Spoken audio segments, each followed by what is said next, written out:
Bab 3. Seruan keutamaan tahajud.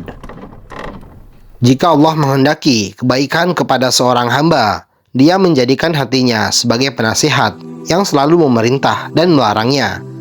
Karya Muhammad bin Sirin. Seruan Allah adalah panggilan kasih sayangnya kepada kita. Seruan Allah adalah panggilan langit, yang berarti hanya hamba pilihannya saja yang mau memenuhi seruan itu. Hal hebat apakah selain orang-orang beriman yang sanggup memenuhi panggilannya? Sebegitu juga dengan bertahajud di malam dingin, gulita dan sunyi. Saat hamba lain terlelap dalam ayunan mimpi, hamba terpilih ini memilih untuk berintim dengannya dan bermunajat dengan penuh rasa kehambaan. Allah Azza wa Jalla berfirman, A'udzubillahi minasyaitonirrajim. Bismillahirrahmanirrahim. Ya ayyuhal muzammil kumil laila illa qalila nisfahu awinkus minhu qalila au zid alaihi warattilil qur'ana tartila. Hai orang yang berselimut atau Muhammad, bangunlah untuk melaksanakan sholat di malam hari, kecuali sedikit darinya, yaitu seperduanya, atau kurangilah dari seperdua itu sedikit, atau lebih dari seperdua itu, dan bacalah Al-Quran itu dengan perlahan-lahan. Quran Surat Al-Muzammil ayat 1-4. Imam Muslim dalam Sahihnya mengisahkan tentang Sa'ad bin Hisham bin Amir yang pernah bertanya kepada Aisyah radhiyallahu anha, beritahulah aku bagaimana qiyamul lail yang dilakukan oleh Rasulullah. Bukankah engkau membaca Ya ayyuhal muzammil? Tanya Aisyah.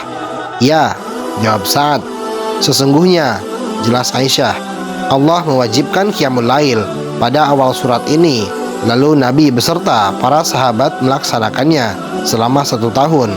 Allah menahan akhir surat ini di langit selama 12 bulan. Kemudian Allah menurunkan keringanan di akhir surat ini. Sejak saat itu qiyamul lail menjadi ibadah tatawwu setelah sempat menjadi wajib. Said Qutb dalam tafsir Fi Zilalil Qur'annya mengomentari ayat ini dengan, ayat ini merupakan panggilan dari langit serta seruan dari Allah Azza wa Jalla yang maha besar lagi maha tinggi. Bangunlah untuk bersungguh-sungguh, bersusah payah, bekerja keras dan beribadah. Bangunlah karena waktu tidur dan istirahat telah berlalu. Bangunlah lalu bersiaplah untuk melaksanakan perintah. Allah Azza wa Jalla berfirman, A'udzubillahi minasyaitonirrajim. Wa minal laili fatahajjad bihi nafilatan lak asa ayyab'atsaka rabbuka maqaman mahmuda. Pada sebagian malam hari, laksanakanlah sholat tahajud sebagai suatu ibadah tambahan bagimu. Mudah-mudahan Rabbmu mengangkatmu ke tempat yang terpuji.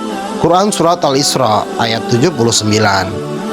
Uraian menarik dipaparkan oleh Said Qutb dari tafsir fenomenalnya Fi Zilalil Quran dengan uraian, sholat, membaca Al-Quran, tahajud, dan hubungan yang abadi dengan Allah Azza wa Jalla adalah jalan yang mengantarkan ke tempat yang terpuji. Apabila Rasulullah SAW saja diperintahkan untuk mengerjakan sholat, melaksanakan tahajud, dan membaca Al-Quran agar Allah mengangkatnya ke tempat yang terpuji, padahal dia adalah manusia pilihan, tentu orang-orang selainnya lebih membutuhkan sarana-sarana ini agar bisa meraih tempat yang diperkenankan bagi mereka dalam kedudukan mereka.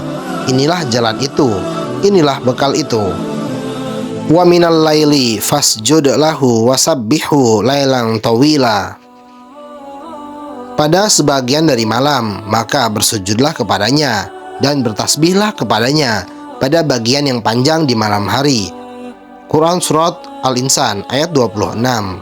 Mengenai seruan Allah Azza wa Jalla dalam ayat ini, dalam Mahasinut Ta'wilnya, Al-Qasimi memaparkan maksudnya wa minal laili fasjud lahu adalah dengan melaksanakan tahajud, sedangkan maksud wasabbihu lailan tawila adalah dalam waktu yang panjang, yaitu setengah malam atau lebih.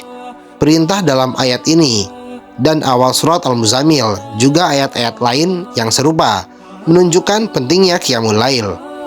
Hebatnya, ayat yang sering kita tafsirkan sendiri sebagai ayat di mana kita telah selesai dari satu amanah, bergegas mengerjakan amanah yang lain, dimaknai berbeda oleh Ibnu Mas'ud.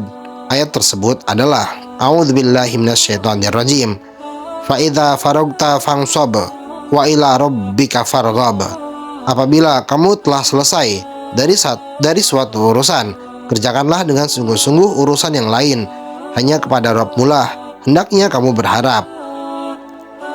Sebagaimana dipaparkan oleh Muhammad Nasr Al-Marwazi dalam Qiyamul Lail, dua ayat tersebut ditakwilkan oleh Ibnu Mas'ud dengan apabila engkau telah selesai mengerjakan sholat fardu, maka laksanakanlah Qiyamul Lail. Subhanallah, betapa menakjubkannya. Sebegitu pentingnya ibadah ini hingga tak satu dua saja ayat yang meminta kita melazimi ibadah ini. A'udzubillahi minasyaitonirrajim. Wa minal laili fasabbihu wa idbaran nujum. Bertasbihlah kepada Allah pada beberapa saat di malam hari dan di waktu terbenam bintang-bintang, di waktu fajar. Quran Surat At-Tur ayat 49.